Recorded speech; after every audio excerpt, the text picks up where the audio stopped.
I'm Michael, sitting alongside Demoan Mikey Chume. and Mikey making his first appearance on the Student Shield podcast today.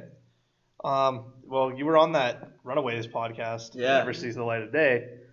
But no, today we will be recording a book that is recently celebrated its 15th anniversary. Ooh, 15. And 15. it just so happens that, well, I'd sold my old copy to Demoan. That's right, I saw it. And I bought a new one.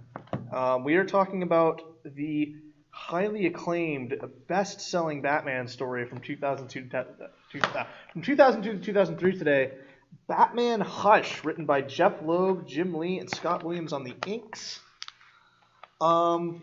This is, like I said, the acclaimed 2002-2003 blockbuster from DC Comics. Just kind of general things to get out of the way. Demoan, this is your first time reading this? This is my first time reading Hush. That's okay, true. Mikey. And I've read this before. You've read it before? Yeah.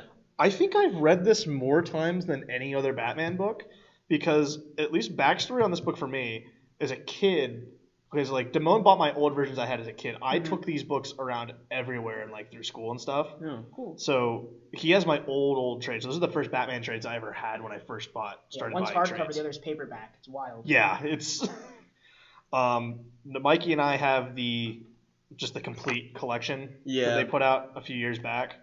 This is the only one I've bought. It's only my only copy. This book's been released multiple times. Mm-hmm. Like I said, it has the old editions, Mm-hmm. hardcover and trade. I don't think the full hardcover.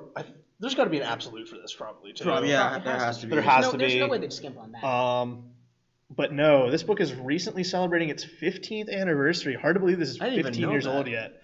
No, DC just put out a really sexy hardcover, like a deluxe hardcover for it. Ooh. I almost bought it. Really? How much was it? It was like $50. Okay, jeez. Okay. Even with the IST discount, it's still quite a hike. So because I did need a new edition just because I was upgrading things. So I just settled on the complete collection. I think just general first thoughts here. I think Hush is.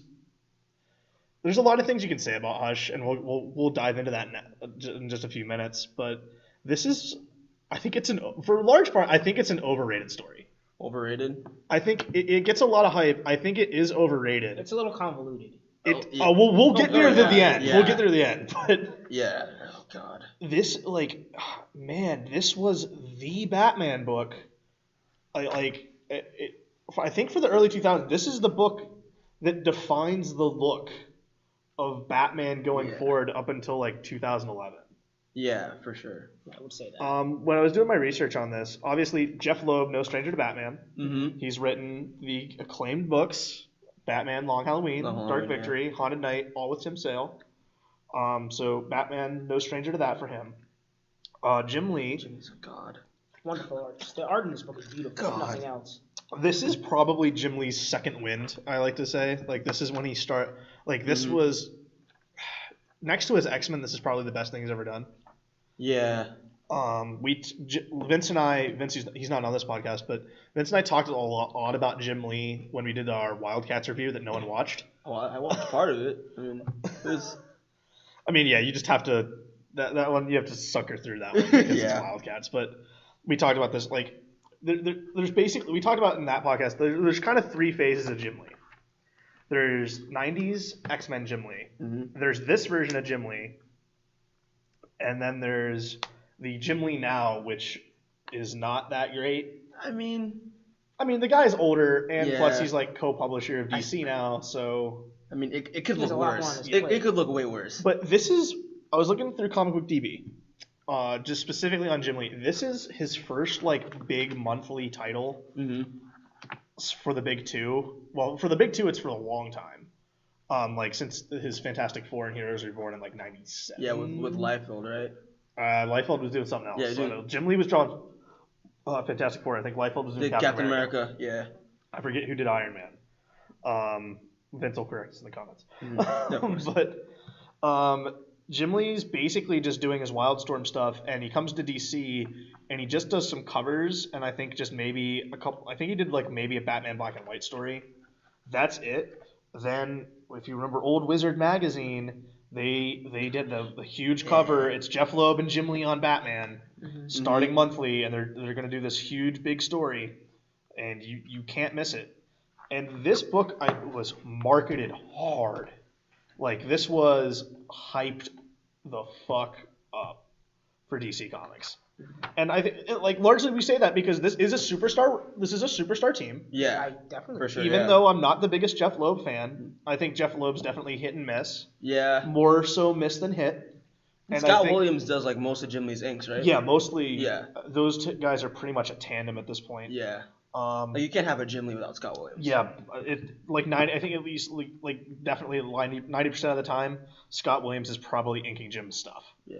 If Lee's on that book. But diving into this, timeline-wise for Batman, I thought the Batman books were at a little bit of a lull period at this point. No, just because of the stuff I thought that came before it. So we have No Man's Land. Right. Mm-hmm. So Gotham's destroyed. Then we have the new Gotham era. Mm-hmm. And I don't know if you guys know like the pulpy looks of the covers of that era for Batman. No. It's kind of like the big borders up on the top, the small little like cowl. Yeah. Yeah. It's, okay. So that was I define that as like the new Gotham era. Okay. That's after No Man's Land and the reconstruction and everything. And Greg Rucka was writing Detective Comics, and Ed Brubaker was writing Batman. Right. They do their big stories. Well, they had each had their own little run, and then they combine all the Batman books combined to do Batman, Bruce Wayne Murder, and Fugitive, which I recently read those. Okay. You said that was right before this, right? Yeah, I thought there was something. I thought like War Games and stuff was before this. Mm-hmm. No, that comes after. Which totally makes sense after I got my timeline right. I don't know why I would have thought that because. Basically, when we get down the road talking what happens after this story, because obviously there's something big in this story that Judd Winnick, who came out of Batman, was like, hey, let's run with this idea. We'll get there and talk about it. But no, this is to say this is right after the new Gotham era effectively dies with this with the first issue of this. Gone are the pulp borders that I like to call, and we have the 2000s era Batman word mark, which if you're looking, that's the word mark I have used on the picture of the podcast as you're listening to it. So gone is that, and this is the issue immediately following at the end of Fugitive. It's a 2-issue arc where Batman, David Kane are fighting Deadshot. Gotcha. So right after this, boom, we're right into Hush. That's absolutely crazy that they didn't even do like an arc, like a fill-in or something. Yeah. No, we're right into this. And Jeff Loeb likes to do long, drawn-out mysteries. Oh yeah. And this is what this is. Not unlike Long Halloween and Dark Victory. It's a long mystery. Jeff Loeb's gonna pull as many villains as he possibly can to get into the story. There are a lot of villains in this. Just like the other 2 Batman books he's written. Killer Croc, Poison Ivy, Harley Quinn, Catwoman shows up, Harley Quinn. Harley Quinn gets a huge moment in this book. She does. Yeah, she does. I think this is. She steals the pendant from Tommy Elliott. Yeah, she does. Yeah. But I think this is one of her big first actual main continuity moments. I don't know when Amanda Connor's series with Palmiotti was. Was that what Amanda Connor's run on? Yeah, or Palmiotti's run. It's definitely in the 2000s. I don't know if this is going on right now or not. But no, she gets a huge moment. Joker's in this, Scarecrow's in it. Huntress shows up. Well, the whole Bat family shows up. Clayface shows up. You wouldn't really consider Huntress a part of the Bat family, right? Well, maybe in this area, right? Because she's kind of working with Batman at this point. Yeah. Well, she's not directly working with Batman. Also, this is the era where Lex Luthor was president. Oh yeah. Talia shows up. Ra's al Ghul shows up. Raish. I say Raish. I go guy Roz. I say Raish. It really doesn't matter. Yeah, it doesn't. Riddler, of course. Harvey Dent, the newly reformed Harvey Dent shows up. One face now because of the surgery. Tommy Elliott did a good Superman job. Shows up. Hell, even Crypto the Superdog shows up in this book. That was the one. That was a big surprise. I love that. Crypto. Yeah. So as we get into Hush, we open with.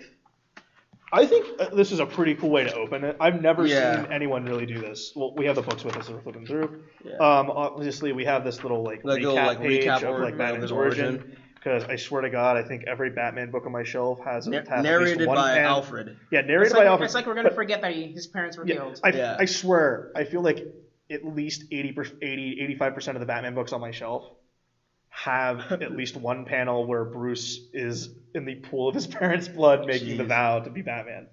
But no, we open up with Batman. I think it's 608 or 609 is when the story. I think it's 608 to 619, 613. I believe so. Let me see. That sounds right. It sounds right.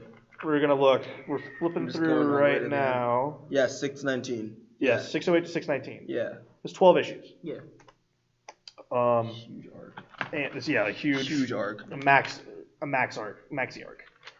We open up with Batman in a first-person sequence, breaking into this like ship where this kid's being held captive, and like his inner narration is like he's taking all these thugs out like very methodically and stuff. Kind of remind me like the Arkham games. Yeah, it's ex-CIA agents. Yeah, because he's kind of got like the detective vision on. Yeah.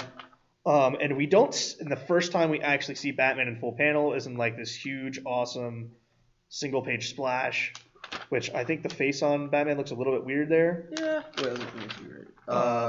Yeah. The cowl kind of gives him like a weird job. What's very weird is because Demoan has my old editions. Look, you have the Hush, big name on everything. We just have the chapter one, the ransom. Yeah, we don't have all of the artist and writer credits on that one.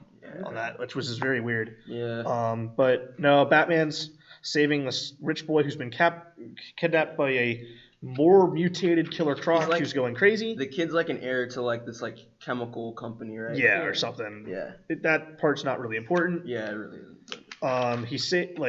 The more important thing is Killer Croc. This isn't his MO. He wants MO because his condition is rapidly changing. Mm-hmm. Yeah. And he's becoming more savage. Yeah, and Batman knows this. He's like, this doesn't really quite match up. And the money is left on the dock as Batman's returning the kid to the feds. It's stolen by, who would have guessed it? A newly returned Catwoman, and there's the Catwoman series that's going on at this point. She's changed over a new leaf, and she's trying to go straight. Oh yeah, the Catwoman series is going on. Yes. So, what's going on here? So we get a brilliant chase sequence of Batman chasing Catwoman. Something goes wrong. Someone cuts the bat line. Mm-hmm. Someone cuts the rope, and Bruce Wayne takes plummets. Well, he tries to grab onto like that gargoyle nearby. He tears his shoulder. His shoulder breaks. Breaks, then the gargoyle breaks. He's like, first my body betrays me, then my city. It's like, damn. So and then he falls in the right alley. In the crime alley. And then we find out that Poison Ivy is influencing Catwoman to get the money. So the mystery's afoot. And I remember the first time I read this book, I only thought that Poison Ivy can influence men. I didn't know she can influence women too. Right. So all the covers in this book are beautiful. Yeah. But as far as an opener goes, okay, I thought this read really, really fast. Oh yeah, it read really fast. Yeah. And we're not really going to go issue by issue. We're going to go just big points. Big points. The next issue, we find out that Bruce Wayne has a brain fracture. No, I'm sorry, a skull fracture. A skull fracture.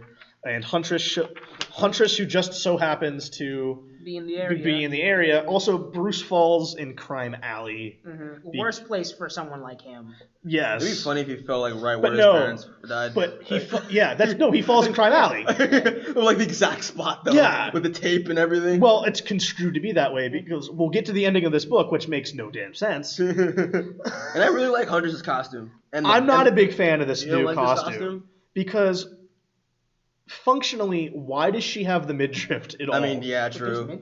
A midriff. No, it's really weird then because on the sides there's no. Yeah, look right there. It's just a stomach thing. Yeah. It just shows off the abs. Yeah. There's clothes on the side. Yeah. Like that's a huge target if someone because she's fighting people with guns and shit. Yeah. But no, she loads him into the Batmobile and to get him into the Batcave. Alfred cannot save him this time. All his field training as he's combat medic, right? Yeah, combat medic in the British military. Yeah.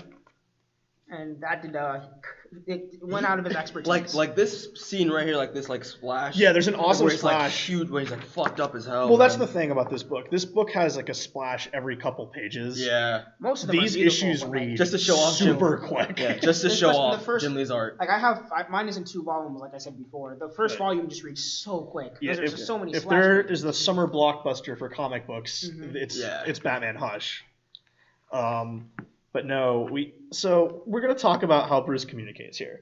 He's cognitive enough to tap in Morse code to Alfred and alert that Dr. Thomas Elliot should take this. Yeah. All right, and this is where we're gonna get into the Hush. Yeah.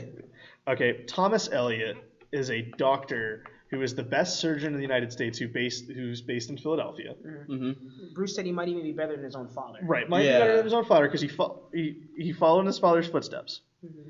And this is the part where we have that syndrome where, and you never want this, is where the reader are smarter than Batman.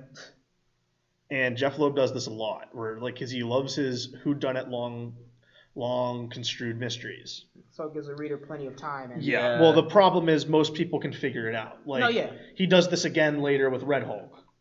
Red Hulk was originally supposed to be Doc Samson. Oh, And everyone it's supposed figured to be it Doc out. Samson? Yeah. Interesting. Yeah, it was really supposed to be Doc Samson, but because everyone figured it out and was in the forums like, oh, it's Doc Samson, it's Doc Samson. Then he made him Thaddeus. Yeah, and then it was Thunderbolt Ross, which makes it really funny because there's panels where Red Hulk is fighting Thunderbolt Ross in a tank.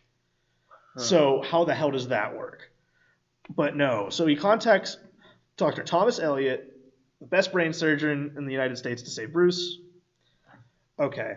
And it's revealed that they used to be really good friends when Bruce was a kid. And I his like the way the parents are still alive. flashbacks are like Yeah, we'll get to there. Watercolor. The watercolor, which we talked about this in the mystery play review. The art in mystery play reminded me of these sequences. Mm-hmm. These are really, really cool sequences.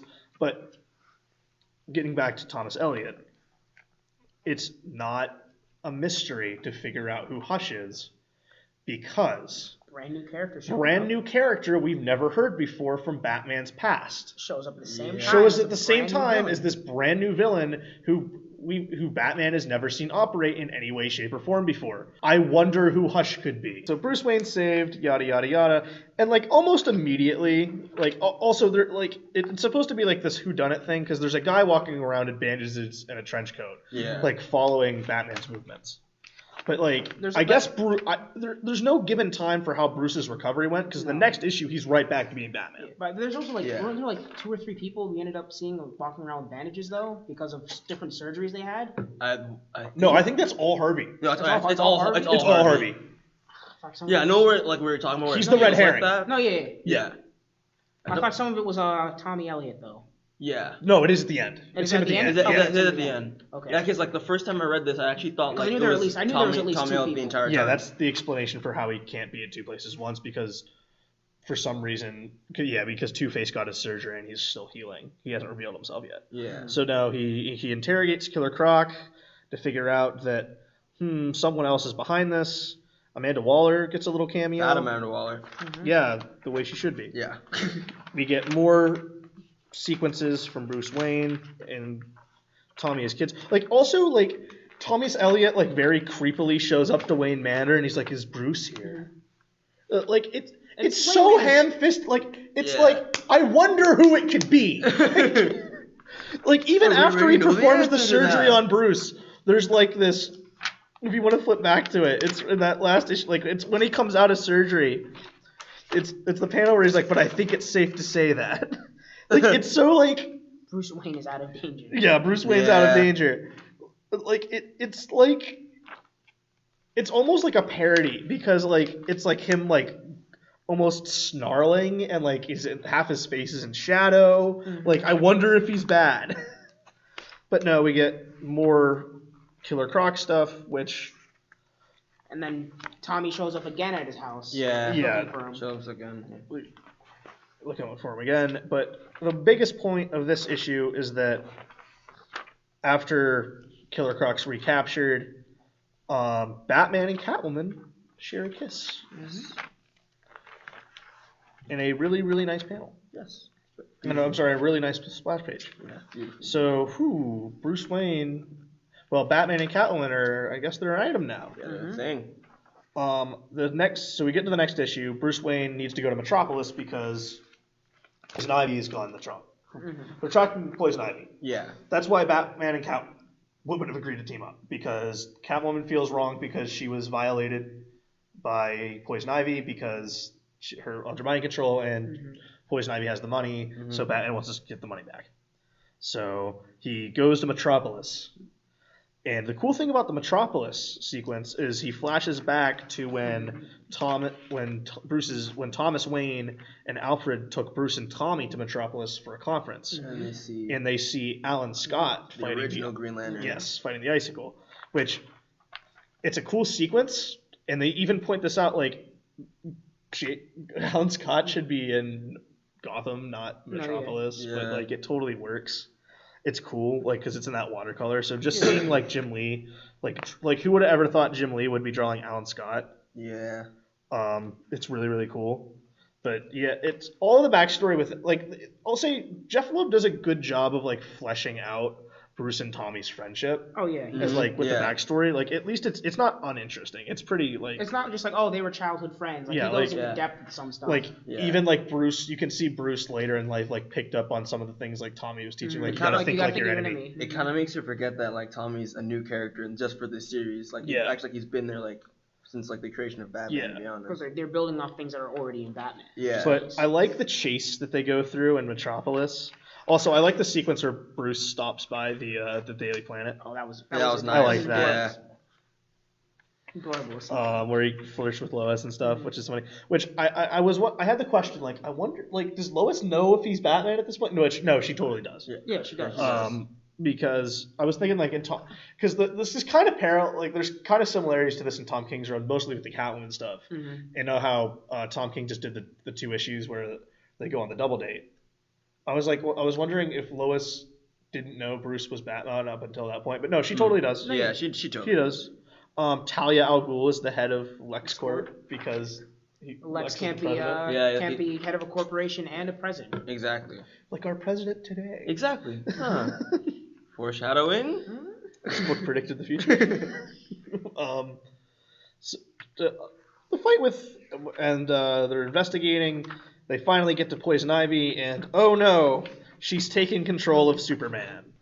Okay, this part, when I read this book, I was like, whoa. Okay. I didn't expect that shit at all. No, I didn't expect that, but because remember, this is a Hollywood blockbuster, we need a big fight, because we had, the whole last issue, there was not really an action, so you need a full fight this issue, where, I like this because, like, Batman's inner narration, like his inner monologue in the fight with Superman is like awesome because he's like he has to like constantly keep moving and keep thinking, because Superman moves so fast. Like I liked his line of like deep. Like I know Clark's gonna do the right thing because deep down he's a good person. That's one of my favorite lines. And deep down I'm not. Yeah. I like how he punks out Superman. He's like. I turned on the gas. Yeah, I turned on the gas. Like so your heat vision, you're gonna explode everyone. It's like, and then it's like I lied and makes him punch a fuse box. I also like Bruce's plan is to have Catwoman kidnap Lois to snap Superman out of the possession. Wait, didn't end up be Catwoman chose Lois by herself? Yeah, she chose Lois by herself. She chose Lois by herself because she has 3 options. He only cares about people at the Daily Planet. The fact that. Like Batman already knows like that LexCorp has like a bunch of tunnels into the city. Yeah. And he just like pulls a kryptonite ring out and it's like, wow, that's awesome. I enjoyed this fight. I thought it like I think it's entertaining. Like I'm not really one for Batman versus Superman in a fight just because I personally never think it's that interesting. I like seeing them team up together. Yeah. No, team ups are for those great. 2 especially, team ups are much better. I'm a much bigger fan of like seeing the world's finest, and we get that at the end where they team up to take down Poison Ivy and they get Crypto as well. Yeah. Surprise cameo. You get a little bit of like where after like because Catwoman punches out Poison Ivy and Superman goes, Catwoman's that really necessary? And they both Bruce and Selena just look at each other and they go, like, yes. I feel like Tom King definitely took hints of like that humor of them like later in his run because like that felt right out of that. That was definitely very Tom King-esque. Yeah. Especially for this most recent run. Yeah. Definitely. It's kind of that's a big fun part of like reading why this book's kind of fun to go back and read because they're in a relationship. Bruce and Selena are getting married. And this is and part this of was the kind start. of this is kind of the start of it. Sparked their the whole I said if they could have done this back in 2003 if they really wanted to. I would have preferred it, to be honest. And so we have Bruce and Clark say their goodbyes, and the man in the bandages is still watching them. And then next issue we get to the opera. Now here's my thing. That's the end of the first 6 issues. That's the end of the first volume. Yeah. That's if you're reading in 2 books. Yeah. That's the end of the first 6 issues. Okay. We know there's this long mystery going on, but really that first 6 issues is basically a Hollywood blockbuster with no answers. No, there's Exactly. almost no detective work. By the time we get to the next issue, I feel like 3 issues have at least gone past, and I don't know, like it feels like there's something missing. Like, because you go from Metropolis, now we're back in Gotham at just some fundraiser. Like, it feels like, at least for me. It feels like there should be a couple issues. It feels like there was 2 issues that I missed.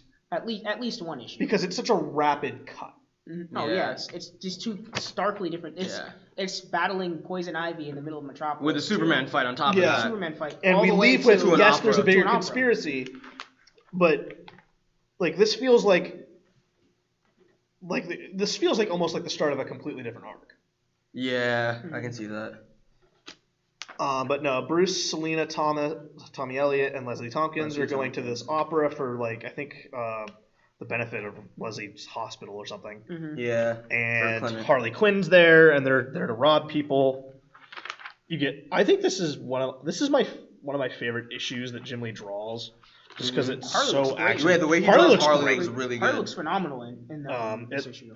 And it's such a breath. It's such a breath of fresh air to see her in her actual costume. Original costume, not the monstrosity that she runs around as now. Yeah. It's not and the way he draws her moving and flipping around, it's really cool. Yeah, you get that awesome double page spread where Batman jumps down off the balcony to fight Harley Quinn. She's firing guns at him. Bullet holes in his bullet holes in his cape. Oh, I have seen this before. And he's like, I gotta keep the thug the armed guards down in the pit. Orchestra pit. Yeah, down in the orchestra pit. That way, it's throwing gas bombs everywhere. It's actually, so cool. In this splash page, with that huge scene of Batman just and I have a book called how to the DC Guide to Making Comics or whatever. Yeah. And this exact position is used a lot in that book because it's such a really good when it comes to point of view and perception and whatnot. Mikey, you're the artist guy here. Yeah. I think Jim Lee might be one of the most unique artists when it comes to how Batman uses his gadgets. Yeah. He puts so much detail into every gadget. If it were me drawing this book, I wouldn't put a lot of detail in it, but I wouldn't commit this hard. In those first issues where fires the bat grapple, we can see the canister open, smokes pouring out, all the wires, it's not just a straight wire. It's the actual. It's the actual And this book had to probably be late at least one point. There's just no way a Jim Lee book gets out on time. Either he draws extremely fast. I think it came out on time. Yeah, it came either he draws extremely fast with drawing all this stuff in mind, or they probably delayed this book a little bit so they can finish the. I wouldn't be surprised if Jim Lee book gets delayed. But no, this might be my favorite issue just because it has such good dynamic action in it. Though we'll get to my one thing that I'm not really high on Jim Lee's art in this book. We also Tommy and Harley Quinn are fighting because Demoan, you want to explain this? Tommy was given a jade necklace, which is just circle. That life keeps going on. That's the meaning of the circle from his mom. Right, but what's the meaning? Quinn, the meaning behind that is because what happened to Thomas Elliott's parents? They died in a car crash. They died in a car crash. His dad died in a car crash. His mom died of cancer a year later. Because Thomas Wayne was able to save his mom, but not his father. Yeah. And let's remember that because that comes back. Mm-hmm. So they're fighting because she stole the jade pendant. Batman's chasing up. He gets hit in the head by a falling sandbag. Obviously, remember he's like, he just my head. Off. He had Kevlar. It's his first night. He's not using the protective thing. Headgear. Catwoman gets shot, so he has to take care of her too. Mm-hmm. And Batman busts out, but he already hears the gunshot, and it's the Joker holding a bang flag gun with a dead Thomas Elliott with a gunshot wound in his heart. Mm-hmm. And I just want to talk about this final splash. It's the final page of the book of this issue. Jim Lee's Joker. Not great. Not a fan of that. At least He not. tells everyone at else this point. great in this book. It seems almost too crazy. Yeah, it's a little extra. Mikey and I were talking about this. I've always said this about his style for Joker. It seems like he can't decide which artist he wants to emulate in his style because he wants to give him like that long chin. Like Jim Aparo gave him. Right. But he can't. But it doesn't quite work because he's like there's something in the lower jaw bones. Like jaw just doesn't. It's like too skinny. The hair is a little bit weird.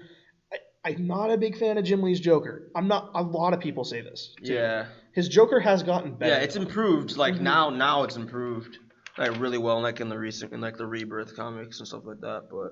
But this is a brutal Batman Joker fight next, where he's just beating him senseless. As always. This is one of the points where he almost kills him. This is like we've seen Batman beat up the Joker before. I don't even think it gets this intense. Like people really? point to Snyder's Run for having an intense fight with Joker. Like I think this is the most brutal Batman Joker fight I've ever seen, just because there's so much blood and gore on the page. You also get like some really great flashbacks to at the same time. Joker doing what Joker does. But like also you get like because Flashbacks Batman's to Barbara. and you get to see the awesome watercolors of Barbara Gordon as Batgirl and Batman swinging through the city. Beautiful. Catwoman tries to stop him. Bruce like hits her and take her out, and he's he's just going through all the horrible things Joker's done, and he's like, well. So what if she kills Catwoman? I love the because he took out Catwoman so he can focus on kicking Joker's ass. Yeah. He comes up. I love the panel of you just see Batman emerging from the rain as Joker's just like yelling and crying for help down the alley. Yeah. And then you get this awesome like half-page splash of Batman just jumping up and gliding through the alley and taking down the Joker. Ridiculous. Oh, it's so good. And then Jim Gordon shows up to stop Batman. Yeah, he's the gatekeeper to the last shred of Batman's humanity. Right. He pulls him back here. Mm-hmm. Like if he wasn't there, you were like Batman would just Batman probably killed him. He would have killed him. Like he's literally thinking of the ways he can kill him. This would have been one of those few times that Batman seriously considered crossing the line. If no one stopped him, he definitely would. And you get this like kind of almost haunting panel of like all the blood that's on Batman's hands. Oh, I thought this part was really powerful. It works. And then the man in the bandages shows up again, and he's like, I have the smoking gun. And you get the joke, and it's the Two-Face coin officially revealing to us now that it's Harvey Dent. Mm-hmm. In the next issue, I think this is my favorite cover. This or the one where he's digging up the grave is my favorite cover, the cover with Nightwing. Yeah, Nightwing. Batman 615. I love the way Jim Lee draws Nightwing. Oh, it's great. So fucking good. Well, this also has the panel because he goes through Tommy Elliot's funeral and he's playing back the evidence, and it's revealed that Joker maintained that he was innocent. He was telling the truth. And guess what? He was telling the truth. The gunshot came from somewhere else. Gunshots were blanks. So who fired the gun? And we're at that point where we're getting to This is where an actual mystery is finally starting to happen. Yeah, there's definitely been a mystery to like the internet, but this is when it finally feels like detective work should be done. Yeah, which I guess feels a little late. It should have happened a lot earlier. This is issue 8. This is in the second book. He starts this. Yeah. That's why I feel like for reading it in 2 volumes for so many years, volume 1 always felt like so much different from volume 2. Oh, volume 1 reads so much faster than volume 2. Yeah. Volume 2 is definitely. And this is where the issues start getting really wordy. Mm-hmm. Yeah. Like really wordy. Like I was talking with Demoan about this. I'm like, I wonder what the editor was thinking at the time of why they had to put so much words in. Well, it gets to be comical by the end. And we'll get there. Yeah. But obviously the key splash from 615 is the issue where Batman's like, all right, we'll take the car. Nightwing goes, great, which one? And Jim Lee draws where he crams about every single Batmobile that he could think of on a 2-plate match. And I was damn, so that's where Batman keeps all the cars he's always kept. The car from Batman Forever is in here. Yeah. There's at least 12 cars on this The original car is in here. Like the Roadster from the 50s is in here. Like You can even see some stuff in the backyard that isn't cars, which is really cool. Yeah, like- there's Yeah. a dinosaur back there. is there? Yeah, Is right, it? Where? right down there. Oh, that's the dinosaur that's always in the cave. 'cause Yeah, John it's Penny's always- right there too. But like I I just just love Penny. drawings of the cave. yeah. The cave No, drawings this are is great. awesome because I love it when everyone gets to do their signature like huge cave spread, Mhm. Yeah. and that's just on the cars. They take a unique one, Yeah, I which love- Jim Lee just draws a completely different one anyway. The one with the, like the huge. I bat always on it. loved this conversation where Dick's like, because he knows about him and Bruce and Selena at this point. He's like, Yeah. well, he's like, listen, she doesn't know that you're Bruce Wayne yet. You should probably just tell her. By the way, that's fine with me. He's like, but yeah, it's none of my damn Big business. And Bruce Batman just Instead goes, of Bruce being like, oh, this is good advice. It's yeah. just- Yeah. No, you're No. right. It is No. none of your damn business. I love that. I mean, he ends up taking the advice anyway. Because but they Yeah, are going these kids after are the in. Riddler who's stolen a money truck, who's Correct. stolen an armored $11 truck. Just million like or cash. something. This action scene with Nightwing, God, so good. Like to just go into the idea of how much detail Jim Lee's putting in his art. Yeah. The soles of Batman and Nightwing's boots are even detailed. Yeah. Mhm. And what I love about Jim Lee's art that he does a lot, like the way he uses shadow to like make the figure pop out more. Like it's so good. Like it's very good technique. Well, and this is in the colors in Scott's inks too. Yeah. This is before the New 52, where everything past the New 52, in terms of Jim Lee's coloring and inking, has this weird like high gloss like glare finish on it. Yeah. This is so much better, and I don't know why they changed it.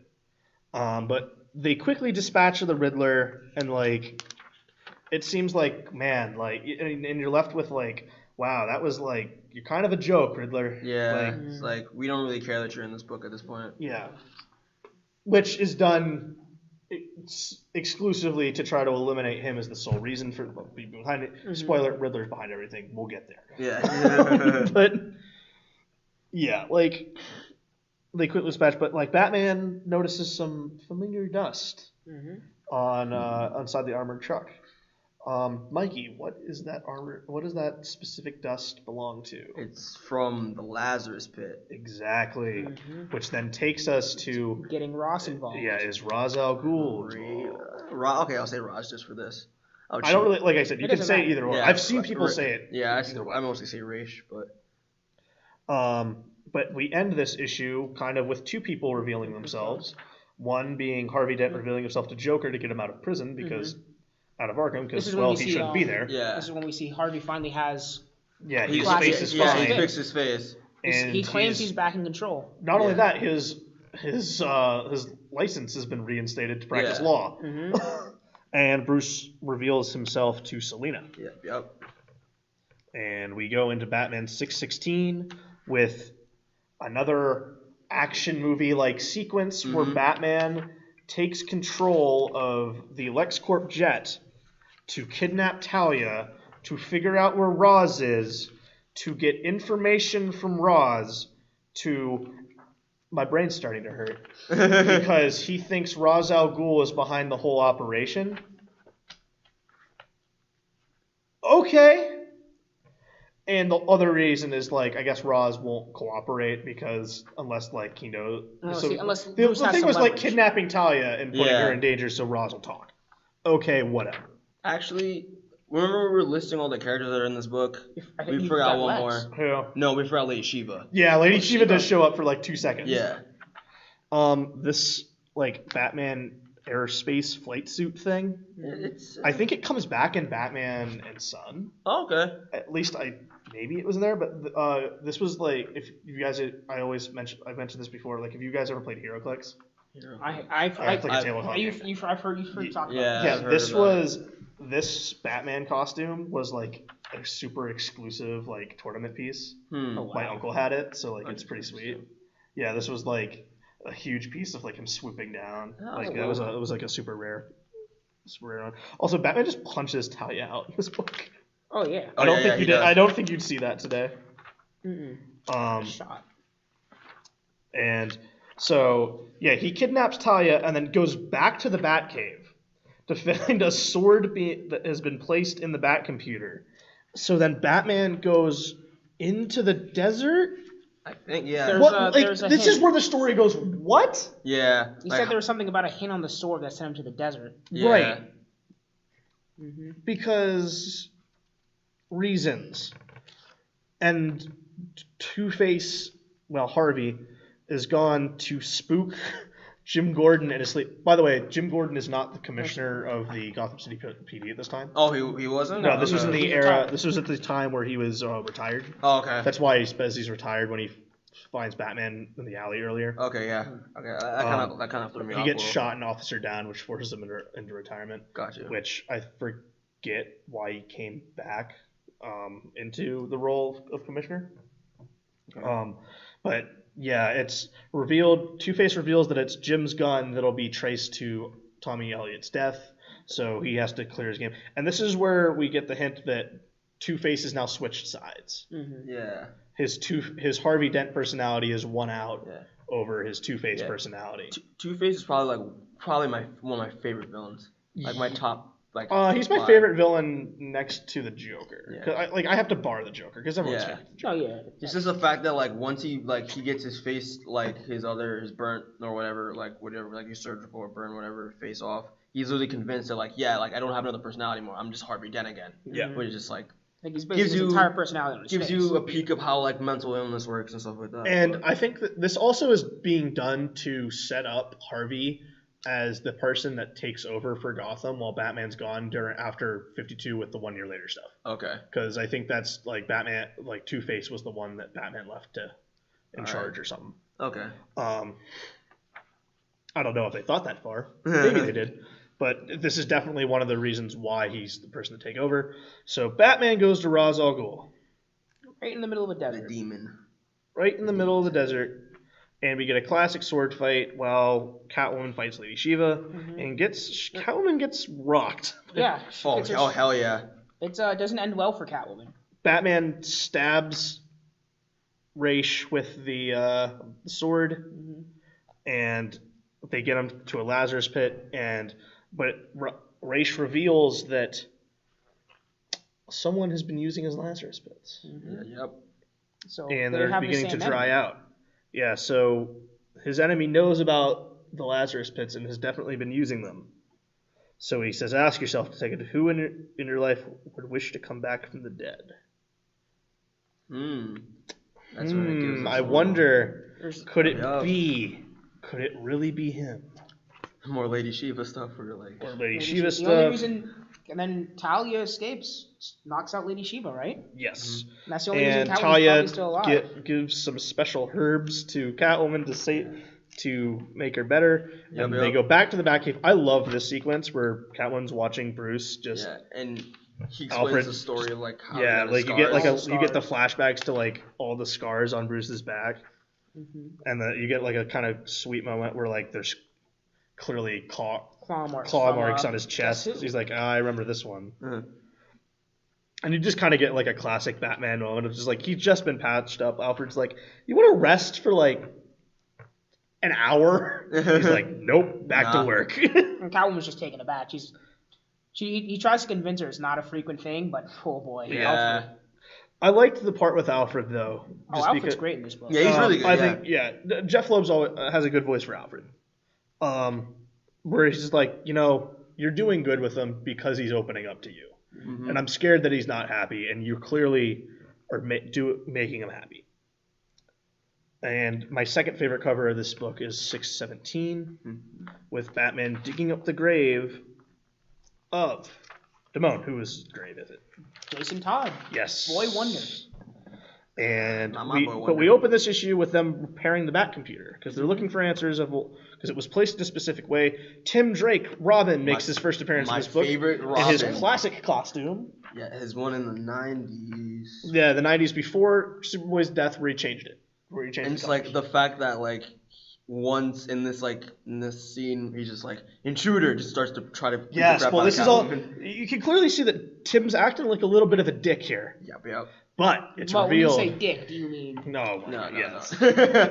He's acting like an asshole. Mm-hmm. But it's revealed that was purposely done to get Catwoman out of there because they want to track Catwoman's movements. Because why? They suspect someone else from the comic book already. We've already seen. Yeah. Having some involvement Because there with is one Hush. loose end with Huntress. Mhm. Yeah, So there is. and that part's like, what? That part was weird for me. Yeah, that part was That weird kinda feels because sworn like you had to be, well, the way it goes is like, Huntress or is some Catwoman specifically seeking Huntress out, or did she just happen to see Huntress on the road? Because Catwoman leaves and steals one of the bat cycles. Right. I just wanted to add something. There's in one of the pages there's a panel at like the bottom where like Tim is like looking to the side and there's shadow and like right behind him is the glass case where Jason's old costume was. Yeah. And it kind of like reminds me of like why Batman pushes Tim a little bit too hard. Yeah. And like why he like has all the body armor on his costume because he doesn't want him to get killed and stuff like that. Yeah. Well, it's not the first time I see it because he gets kicked into the glass case when he's fighting Catwoman. Catwoman kicks him into it. Yeah. So like it's definitely hammered. Like the subliminal message is there. Like who would come back from the dead? Yeah. Could it be Jason Todd? Because they're going to investigate that. Catwoman gets in a fight with Huntress. Batman shows up. Batman and Robin show up because they've been tracking her. And he's like, "Were you tracking?" And he's like, "Yes." Yeah. And then the man in the bandages. Well, Scarecrow shows up, but the man in the bandages kidnaps Tim. Which you would be, Demoan, earlier. You were right. There are 3 people in the bandages. 3 people. Right? This would be Clayface. Clayface. But Scarecrow's out of his mind, reciting "Hush, Little Baby." Yeah. Like hammer fist that in. Like he goes through deep into the song. He does the whole song. Yeah, the whole thing. And I was like, it's this like is unnecessary. I didn't even know there were that many verses, to be honest. I thought there were just 3, I think. And then Batman's like, "Who are you? Who is it?" And then the man in the bandages reveals himself, and oh my God, could it be Jason Todd? And our Jason is aged up now. He is, Right. Even in actually, death. I kind of like Even in this death. look for him. Oh, yeah, it's really cool. I like this look. The white wisp of hair in there. Yeah, it looks good. I like the look. They did a good look for him. And I remember I was watching like a podcast or something. I think maybe it was like Comics Explained or whatnot. But I remember he said when this issue came out of Batman and they saw this reveal, it blew up. Yeah, this was like I said, Hush is crazy. Like it made like I said, this was the summer blockbuster for Batman that really kicked it into the 2000s. Well, I guess mid 2000s. Yeah. Early mid aughts, but like yeah, I remember like this was a crazy thing. Like oh my God, are they actually bringing him back? Yeah. Like if you can put your mind back in 2000, 2003, Jason Todd had been dead since like did he die in like 87, 88? I believe so, yeah. That's a long Tim's death. first appearance is 89. Yeah. So yeah, that's 88. Any Let's just say it's comic book. 88 Yeah, to say 88, yeah. 2003 at this point. That's Very long time. That's a pretty long death in terms of comics, That's more than a decade. That's It's almost unheard of, really. especially today. Yeah. So could it really be Tim Drake? Batman has to find out. We walked through this Could fight. be Jason Todd. No, I'm sorry. Yeah, it could be Jason Todd. And Demoan, you want to walk us through this fight? So, Batman Jason Todd holds Tim Drake captive, Right. and Batman's trying to figure out a way to get him, but Catwoman distracts Jason, Yep. Yeah. or who we assume is Jason. And now we got the smackdown between Jason and Batman. possibly Jason and Batman. Right. I like this fight. This is a good it's fight. a really good But fight. like obviously Jason's And just, been like- aged up because Right. there are certain things they wouldn't know. Like, my about favorite- actual Jason. Well, that's the thing. He doesn't call him Bruce. He doesn't call him. Yeah, Bruce. he doesn't calls him Bruce. Batman. Batman. Mhm. And like my favorite page is a splash page where like Where he's got him over the gargoyle. He's like, "You are not the Robin who died." Yeah, no, but like the one where Jason like uppercuts, like, how could you let me die? Yeah. Like it's just like Jesus Christ. I like this fight a lot. It's pretty brutal. Yeah. Well, you get more cool watercolor flashbacks, but it's revealed that no, this is not the Robin who died. It is not Jason Todd, but it is Clayface posing. Yeah. Using and those I like- acting skills. Yes. And I liked how Bruce figured it out and deduced that it wasn't actually Jason while the fight was going on. Because This is if great it was detective work Jason, why did the body age? Mm-hmm. Why is he not calling him Bruce? Why is he not calling him Bruce? He's not. Calling him Batman. It's like he's not Yeah. realizing. Oh, I actually know this person. Yeah. Yeah. And the same residue is there from earlier. But also, well, that with the clay residue with the clay, but the fighting style that he's doing is a lot of flips and acrobatics. Yeah, Which which is is copied off of Dick Dick Grayson. Grayson. Copied off of Dick Grayson. So I liked that. So he's like this. So the mystery goes on, and Batman leaves both of them to pick up the pieces as he goes to Oracle to get more information. And it's revealed that the man who placed the sword had to have had special access to the Batcave. There's only a handful of people that have that. Mm-hmm. Now, the character that's revealed to have placed that sword in the Batcave to send the message was none other than Harold. Do you guys know who Harold is? I remember him in this book. I forgot Okay. who this In the man book, was. he describes him as basically Batman's mechanic. He Okay, does yeah. all the technology. Harold's first appearance was in Dennis O'Neill's Question series. I believe his first Okay. appearance was in Question 33. Okay. And then later on, he appeared in the Batman books. He was a henchman of the Penguin who had kidnapped him and forced him to make weapons because Harold was a hunchback mute. Mm-hmm. But he had a gift to be able to be very good with machines and developing tech. Especially electronics. Like, Yeah. and helping keep upkeep. And Batman saved him and decided to let him be the head mechanic of the Batcave. Mm-hmm. He disappeared around after the time of No Man's Land. Okay. Another notable thing Harold did was the famous Nightwing costume that we all know and love. Oh yeah. In canon, Harold is the one credited for designing it Okay. and giving it to Dick. So it's revealed, like they meet on I think it looks like on the bridge. Infantry Park Yeah, Bridge like or something. around a bridge. Yeah. By the way, there's Mazzucchelli. It's an exit, so like wink, wink, nudge, nudge. It's like Infantino Park on Mazzucchelli Drive or something Yeah, on the Carmine. bridge. Like, those are both artists. Mm-hmm. So they set up this meeting, and Harold's going to explain everything. Which So is weird because, as we were told before, Harold is a mute. Yeah. Nice. Harold, So yeah. the thing is, Harold has been surgically repaired by Dr. Thomas Elliot. Mm-hmm. He cannot And speak. Harold, in exchange for the surgery, was able to give information on Bruce Wayne was Batman and Thomas Elliot. Yeah. Okay. And remember when Huntress got the new costume? Yeah. She had a backer that she said she did her background check. The guy must have been clean. That was also Thomas Elliot. Okay. He was the beneficiary donor to her. So Thomas Elliot, who already had a hate for Bruce Wayne, Right. finding out his Batman, knew he could systematically try to strike and take him out. Gotcha. So he was behind funding all of the villains, Changing up their tactics. changing up little their tactics Yeah. by funding them. Mhm. But so this is where it's all revealed. Also, Harold gets just like shot and killed Yeah. here. Like Mhm. I thought It seemed. that wasn't needed. it Yeah. wasn't needed. At the same time, like, there's nothing really more this character can do, I guess. But like, Yeah. I feel like you could always have a place for him as like a side character. Yeah, as a Batman can't. Yeah, like maybe he's those are not in the hard to cave find. always anymore, but like I could definitely see him helping out other members of the Bat family, especially now that he can talk Yeah. and stuff. Oh yeah, for sure. Yeah. Like, I don't know, like killing him It here. just seemed like a bit of a waste. It Yeah, just it seemed was like a a bit of a waste. waste. He's a very, very minor character, Mhm. but it felt like I a didn't very even know about him until you told yeah, me. like Yeah. I only knew about him as a kid because like I have the Batman encyclopedia All right. and Harold was in it. Like I was like, who's this guy? I I'm mean, like, Hush is my first experience with Harold. So Okay. Yeah, this is- same with like when I read this, like who the fuck Yeah. is this man? Why is he important? yeah, he's a pretty deep cut character, for fans. Okay. I think most fans like he's easily up there with most forgettable characters. Mhm.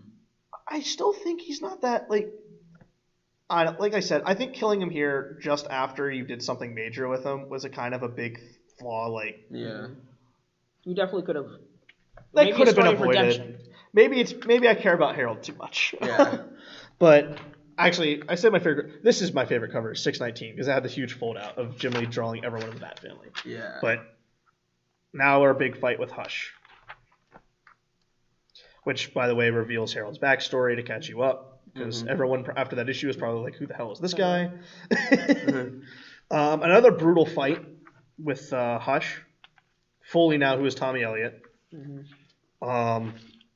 It's all coming together now. And it's revealed that I think this is so stupid. It's revealed that Thomas Elliott hates Bruce Wayne. Not for having his dad killed. Not Yeah, well, no, his dad No, his dad tried to save him. No, Yeah, no, dad tried to not save for him, yeah. not for failing to save his dad. Yeah. I guess is the better way to It's say it. because that's what I it thought was it was. construed. The car crash that Tommy's parents were in was construed by Tommy Mm-hmm. so that his parents would die and he would get his inheritance early. Yeah. And when Thomas Wayne saved his mother, he had to wait it out while Bruce's parents, just by coincidence, get killed and Bruce got his money faster. Yeah. What? Like, you got what I wanted earlier Yeah. than I did. That's there's no Also, way to lose like, any you lack tried to of kill him sympathy. once. Yeah. What, like, yes, your mom was saved, but what's stopping you from doing it Yeah, again? You were yeah. like, If you really you cared were like that 10 much. years Yeah. old when you tried to like kill your parents the so then first time. and then you just waited for her to die of cancer. Yeah. Yeah. Which it's an awful way to go. So I understand. Yeah. I understand. I don't know if you wanted to maybe watch her Did suffer, but like did they even like he did- explain the relationship between like how he felt about his parents, or just like I just wanted to No. you think Okay, He that's just what I wanted thought. to kill him because he's evil. Okay. it's But my question is, if he hated Thomas Wayne for saving his mother, why would he follow in Thomas Wayne's footsteps to then become a surgeon? What? No. I don't get it at all. It's stupid. it's really I don't know how to describe It's it. really stupid. It's really dumb. Like some MCU villain type shit, to be honest. It's just there's not even like it takes away a lot of the sympathy you would have for the character. Yeah. too. Right. Like I understand. Like, his if- parents died. He's yeah. trying to avenge his parents. Like Yeah, okay, like- this yeah, kinda Even if he makes was trying to sense. avenge his parents, like It I would think make it more would sense, still be though. stupid. Yeah. Oh, it would make it would Slightly more sense, but still just Yeah, as like- stupid. yeah. I mean it's better. I'm not saying it's, Yeah. Like if fix like all, your but- father But- failed to save my dad, that would Yeah. actually make a lot more sense.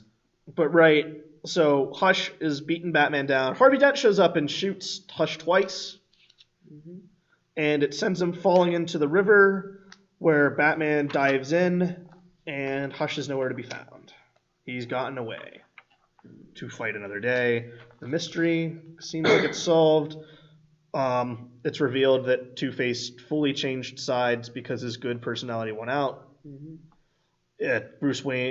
Batman says Thomas Elliot's dead, with the mystery of where is Jason's body. We got some loose ends. We wrap up the stuff with Huntress. So the Bruce Wayne, well, I keep saying Bruce, Batman, Yeah. Two-Face, and Jim Gordon all look like that it's wrapped up, except for a couple loose ends. Huntress's subplot's wrapped up. Mm-hmm. It's revealed, and then because Tommy Elliott kept running into Bruce Wayne at different places, Superman is with Batman in the Batcave, and it's revealed that he placed a tracer in the back of Bruce's skull. in And the he sure surgery. was like, burn this shit Yeah, out like of my burn head. this shit out now. He's like, are you sure? He's like, fucking do it, bro. Yeah, I'm and he the does fuck. it, and then we go to Arkham Asylum right back to the real because villain. of the Elliot story. couldn't have done this alone. He needed contacts, someone they would all trust. And I'm sorry, I get this wrong because this is how convoluted. It's not Harold who revealed that Bruce Wayne was Batman. Remember who was in the Lazarus Pit? Yeah. It was the Riddler. Mm-hmm. Okay, this page we're talking about God has fucking damn it. more text than ever should be allowed on a single page of a It's- comic book, it's not even especially on a narration. splash page. It's not 'Cause even it's pretty much a narration, splash which is the page. worst Yeah, part. basically. It's all dialogue. Mostly. It's all dialogue, and it's all deep exposition because the story and mystery at this point has gotten so convoluted and confusing. Like, I wasn't even keeping it straight. Yeah. Like there were things they mentioned in here I just didn't realize. Yeah. Yeah. Because the story was just It was just so so odd put Yeah. together. Now, this ending at least makes more sense than Long Halloween's. That's true. Yeah. I still don't know how the ending of Long Halloween really works. And that's just kind of the beauty of it. But here, it's like, it's one of those steps, like, remember, like, after Joker did it in Dark Knight, like, it's the stupid I intended to be captured plan, but well, if you did that, then you fully would have needed to expect A, B, and C and D to happen flawlessly. Yeah. Mm-hmm. It's like one of those stupid plans. So it was revealed that the Riddler had an inoperable brain tumor. He went to Thomas Elliot to try to fix it. And he's like, I can't. It's terminal. Yeah. It's terminal. Terminal. But the Riddler revealed, I guess in somehow like they revealed that he hated Bruce Wayne to him. So the Riddler used a Lazarus pit to heal himself, and he didn't come out mad. He had a moment of clarity where he finally could deduce that Bruce Wayne had to be Batman. And he sold that information off, and this whole construed plan went But only down. to one person. But only to one person. only to one person. Which was Hush. Which is Which weird. was Hush. If I had the identity of Batman, I would just tell everybody. Well, this is where it's stupid. The Batman Because over. Batman knows that... because the Riddler, because he's so compulsive, a riddle that everyone knows the answer to, you have no leverage of it, it's worthless. Yeah. So that's why Riddler will keep his mouth shut. Mm-hmm. It's so kind of stupid. Like, at this point, Batman already knows that it's Riddler who used one of the Lazarus pits. He can sell that information back to Roz. No, that was actually one of his threats. He makes that threat, too. I could just tell he knows Roz. it's not necessary, but, like, he makes the threat. So why doesn't he just say that? Like, having, like... Because this book obviously is trying to, like, make the Riddler, like, this huge mastermind. And then it's just undercut by the fact that Riddler just, like, won't reveal the identity of Batman because he gets no worth out of the riddle. Yeah. Okay, I kind of buy that. Yeah. I would... Riddler's a madman. But yeah, No he's a worth out of the madman. riddle. It makes sense. All he cares about is his riddles, so... So... Well, he only cares about getting the upper hand and winning. So... That's why he chose Arthur Wynn, creator of the crossword puzzle? Yeah, the crossword puzzle. Arthur Wynn. Arthur Wynn. And he says, I like the last name Wynn because it sounds like Win. Yeah. I didn't need that explanation. So, like, I didn't need that explanation there, Jeff. Like, I got it. Yeah, we know it. We get it. So, that's why... But the riddle of where is Jason Todd's body is still a mystery. Mm-hmm. You don't know where that is yet. We don't know where that is yet, and Batman's response to that, to Riddler just saying, that is a riddle, isn't it? Is just to punch the Riddler. Because in this conversation, nothing is being recorded or monitored. No. And so when a guard walks in, he's just like, Batman's like, I fell. No. Yeah. I wanted to ask, is this around this like time where this was written, was this around the time where like Superboy Prime like punched Infinite Crisis has to happen after this. Okay, got you. And I guess we'll kind of talk about what happened after the story. Okay. As we wrap up, we go to Batman and Catwoman. Batman is buried Harold behind Wayne Manor, at a private funeral just with Bruce, as Batman looking over the city and the manor. And Catwoman drops down. He's like, so are we still a thing? Let's figure this out. She says the word hush, and it just sets Batman off because he's crazy. And because Batman can't decipher if she's really was part of the whole scheme, whether they schemed to get together in the first place, he breaks it off. Because he can't really trust himself, and he can't really trust anyone really. Anyone really, because it's Batman. So he ends the book saying, well, Catwoman says to him, listen, I don't need to know if this started out as a spell. Forget about being a detective for once. We are who we are. That's why this works. Maybe someday you'll come to trust that. Until then. And Bruce just kind of sulks. And his final inner narration is someday. And the end.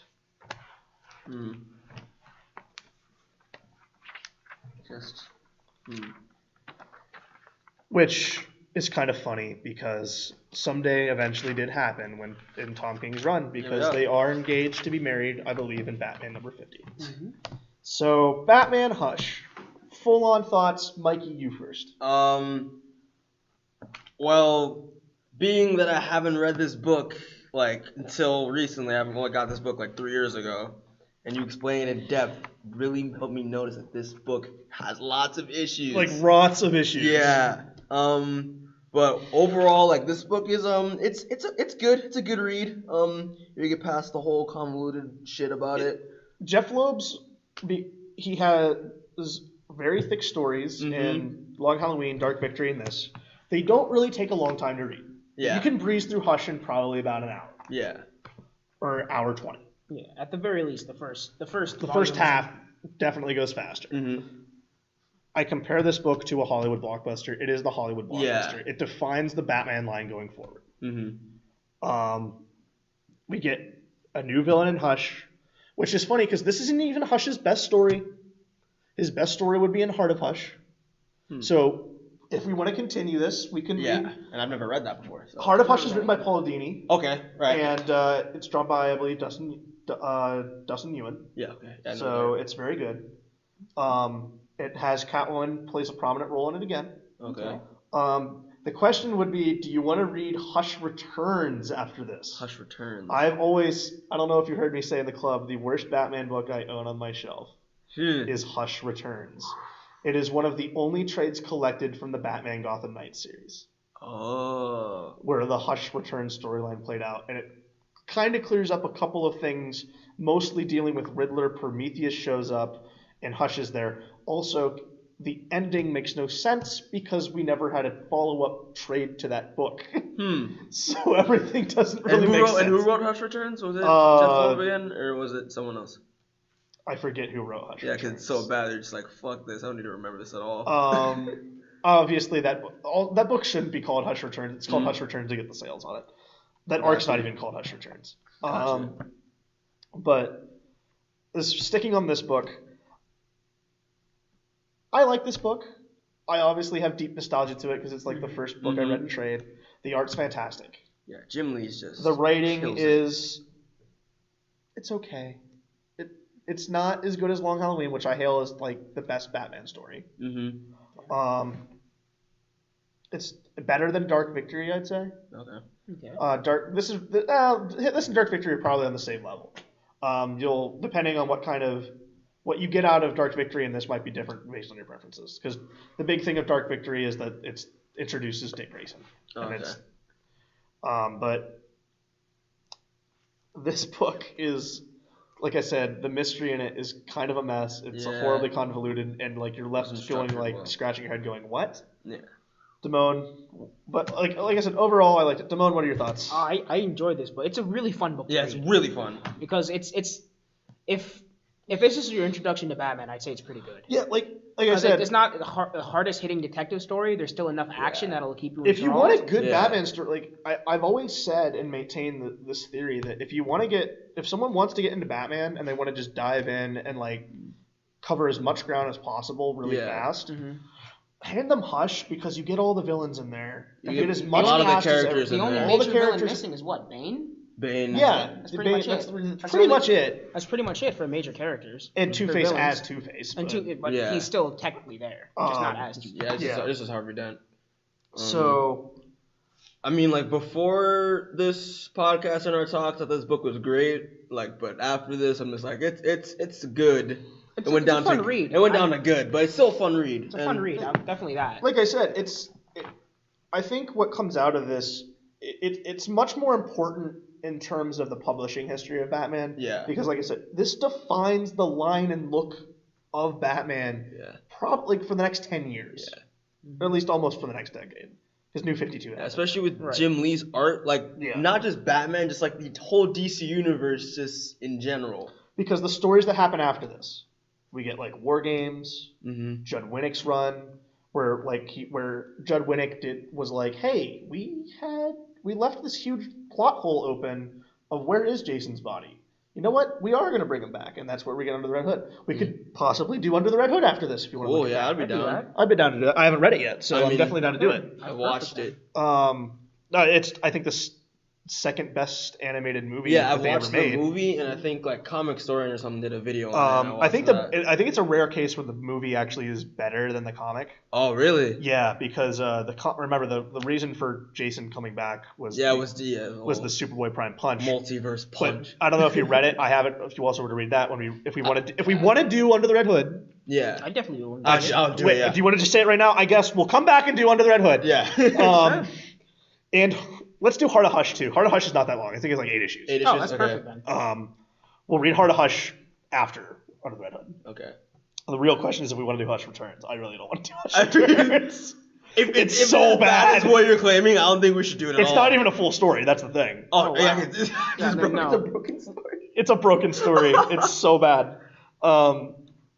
But no, I'm definitely not to do Heart of Hush. I'm down to do Under the Red Hood because, yeah, the Superboy Prime punch, when he punched the universe in reality, it shifted Jason Todd back to life. That was an Infinite Crisis. That was an right? Infinite Crisis. Should we cover just that part of it then of Infinite Crisis? Or I haven't read Infinite. I've never read Infinite Crisis. Yeah, I watched it. I mean, I did because I just watch Comic Story and Comics Explained most of the time. So. But I'm down to we'll mention that in the review, but because in the movie they said it was Roz feeling guilt just kind of threw him in a Lazarus pit. Yeah. And that's kind of the route they took. Around the time the movie came out, they did a 6-issue. Judd Winnick came back to do a 6-issue miniseries called Red Hood: The Lost Days, which was covering that time between Jason coming back and Under the Red Hood starting. And the ending of Red Hood: Lost Days is Jason giving tips and information to Hush right before Hush starts. So it all connects. Got you. I did not know that, actually. Yeah, so that's why, like I said, Hush benefits a lot from Under the Hood later. And I think Under the Hood, it's got great art. It's Doug Mankey art. Okay. It's got Matt Wagner covers. But no, I like Hush a lot. The art's fantastic. A big misconception I always had, I didn't catch this because the story that immediately precedes this was the 6-issue just kind of street level detective story Broken City by Brian Azzarello and Eduardo Risu, which is very worth getting if you just want a good 6-issue Batman story. I'm familiar with Brian Azzarello's work too. If you like his work and you like Eduardo Risu's art, definitely pick up Batman Broken City because it's just it really could fit anywhere in continuity. It's on my shelf. It follows after Hush because by publication order. I always wondered why Killer Croc goes back, but they said they had an antidote and he could revert back, so that's why he goes back to normal. Gotcha. So I always was like, that's a weird thing because Croc was mutated and never got back to that. So I was he doesn't get the tail back, does he? I don't know. Yeah, because I remember he's walking around in a trench coat in Broken City too. Oh, is he? Yeah, yeah. Because I remember they mentioned how he's mutated and he never had a tail before. Yeah. So overall, definitely a big fan of Hush. It's still one of my favorite it's still a fun story to read. It's a fun story to kick back and read. Still up there on my list. Any closing thoughts, boys? As we wrap up this bat chat, I think we got most of the important stuff out of the way. Why the we did fuck a good did job. Riddler fuck with the League of Assassins, man? I like that. I like that Riddler's ballsy enough to do it. Riddler of all people, just goddamn. I guess when we do Heart of Hush, we'll briefly cover Hush Returns, and because a lot of that book, is Riddler a big part of that book? Riddler's too? a big part of that book. A lot of the Riddler stuff is brought up there. But like I said, Hush Returns is the trash story. This is fine. Heart of Hush is the best story ever using Hush. And it's definitely worth a read because you have a great creative team of Paul Dini and Justin Ewan on it. Okay. Yeah, Paul Dini's great. So it would be the team that would later go on to write the first bit of Batman Streets of Gotham during the Batman Reborn era, where Dick and Damian were Batman and Robin. But Heart of Hush is still Bruce and Selina. Okay. That was Grant Morrison, right? This would be during Grant Morrison's run of it. Heart of Hush took place in Detective Comics. Okay. It's canonically it falls right before R.I.P. Okay. I believe. All right. Okay. So it's in that era of Batman. All right. But yeah, it's a definitive Usher era ushering in story. Okay. It's definitely should be on your shelf. It's an essential Batman book. I think we can all say that. Yeah. Overrated, yes. Does it belong on your Batman shelf? Yeah, for sure. Yes, for sure. Art alone, absolutely. Oh, such a the art's beautiful gorgeous. book. But favorite parts of this book, art-wise, are probably Harley Quinn. Yeah. Harley Quinn was amazing. Probably the only reason why I got this book in the That's first the best issue is that whole fight. Oh yeah, for sure. I literally remember Harley walking Quinn, into a Barnes & Noble. The Joker Harley Quinn sequence in that book was. Yeah, it was Joker. really good. I'm not a fan of the Joker how he's drawn, but art was so wonderful with him. You were saying, Mikey, about walking to I was literally, I was walking to a Barnes & Noble 4 years ago, and I was like, wow, is this pretty good looking art? And I just grabbed it and I bought it. Because as a kid, how I found Hush Volume 1, I was in a Barnes & Noble. And somehow, I guess someone had it and put it in the kids section, or this book was misplaced in the kids section. It wasn't supposed to be there. Definitely was not supposed to be there. I was I picked that up. And my mom, I was like, look at this. She's like, oh yeah, we'll definitely get that for you. That's funny. Because I was a huge Batman fan. So, I got that book. That book was specifically Just placed there to give for you an idea how old my Hush trades that Demoan now owns are. The DC logo on the cover is the old DC bullet. I didn't even know The it was 4 back stars. Yeah, it's. I didn't even know this book was made back at the time where this logo was still Yeah, around. I don't think the official logo changes until 2004. Jeez. So yeah, this is one of the last Batman stories to carry the old DC bullet logo. But overall, yeah, we enjoyed this. Stick around next time because we seem to definitely be down to do Heart of Hush. Under the Red Hood. Under the Red Hood. But I guess Under the Red Hood will come first, and then we'll get back to the Return of Hush with the Heart of Hush. Yes. And a brief rundown of Hush Returns, just because that'll just provide it's gonna be extremely great brief. Extremely brief. I'm gonna hit on the major points to you. just to leave you with a little tease. There's a scene in Heart of Hush where the Joker gets beaten up by Hush and Prometheus and decides to strip all of his clothes off and walk to a trailer that contains the Mad Hatter for some reason. That's just So like he willingly takes all his clothes off. Oh yeah, he's just like walking down like this long road and just like throwing his clothes off. I saw the Joker's ass. Didn't need to see that. What in the living And with that image, we will bid you adieu. Have fun and disturbed. stay safe out there. This has been the first edition of our little mini Batman We were not Saga expecting podcast. to continue this. the bat. No, I mean I had fun doing this. So it's I like great. what you coined before, the Bat Chat. Well, yes, but like from Geekvolution, I think they own Bat Chat. So Yeah. Forgot about that. so we'll have to come up with our own name. And because Kevin Smith has Fat Man on Batman, Batman on Batman. Geekvolution has the Bat Chat. The Bat Chat. We'll have to come up with our own name going forward after So this. stick around for that, guys. Stick around. Have fun.